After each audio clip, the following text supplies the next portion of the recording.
ऋषियों के गुरुकुल, प्राचीन भारत की शिक्षा प्रणाली। क्या आपने कभी सोचा है कि जब ना तो स्कूल बिल्डिंग थी, ना किताबें थी, ना ऑनलाइन कोर्स, तब भारत में ज्ञान कैसे संजोया जाता था? चलिए चलते हैं एक ऐसे युग में जहां शिक्षा केवल अर्जन नहीं बल्कि आत्मा के विकास की यात्रा थी।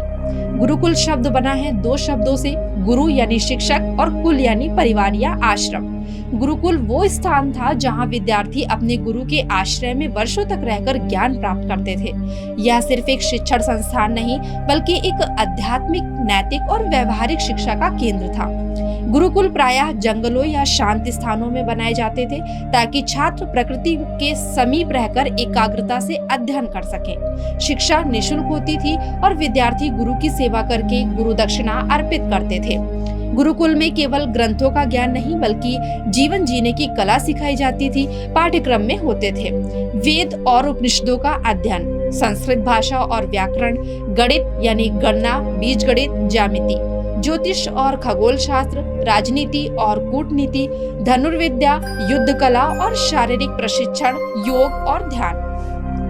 चरक संहिता जैसे ग्रंथों के माध्यम से आयुर्वेद का ज्ञान, नैतिकता, संयम, ब्रह्मचर्य और आत्मनियंत्रण। इस शिक्षा का उद्देश्य था संपूर्ण मानव निर्माण, केवल नौकरी नहीं बल्कि धर्म, अर्थ, काम और मोक्ष की ओर जीवन यात्रा।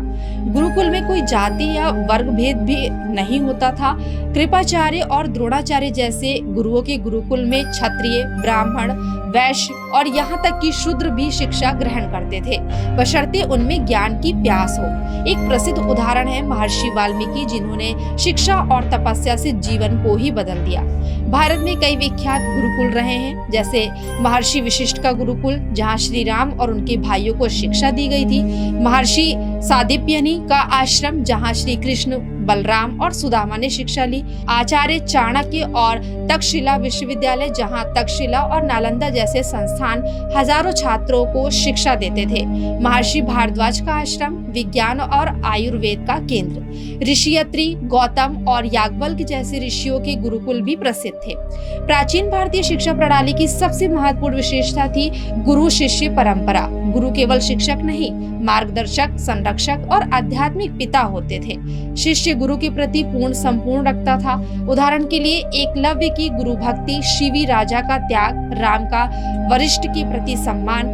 यह परंपरा ज्ञान को केवल स्मृति तक सीमित नहीं रखती थी बल्कि उसे अनुभव और आचरण में उतारती थी। आधुनिक शिक्षा प्रणाली जहां स्कोर, डिग्री और रैंकिंग पर केंद्रित है, वहीं प्राचीन गुरुकुल प्रणाली पर चरित्र निर्माण, अनुशासन, प्राकृतिक जीवन शैली और आध्यात्मिक उन्नति पर बल देती थी। गुरुकुल केवल शिक्षा का केंद्र नहीं बल्कि एक संस्कारशाला था जहां मनुष्य को पुरुषार्थ की ओर प्रेरित किया जाता था। वो शिक्षा जो केवल नौकरी के लिए नहीं, जीवन के उद्देश्य के लिए होती थी। तो अगली बार जब आप किसी प्राचीन ऋषि का नाम सुने तो याद रखिए, वो सिर्फ तपस्वी नहीं थे, वो समाज के निर्माता और शिक्षक थे। और यही है प्राचीन भारत की शिक्षा प्रणाली की आत्मा, ज्ञान से मोक्ष तक की यात्रा। तो दोस्तों, कैसी लगी आपको आज की जानकारी? अगर पसंद आई हो तो हमें कमेंट करके कमेंट सेक्शन में जरूर बताइएगा। मिलते हैं अपने नेक्स्ट एपिसोड में ऐसे ही कुछ रोचक व ऐतिहासिक विषय के साथ। तब तक के लिए मैं आप सभी से आज्ञा चाहती हूँ। धन्यवाद।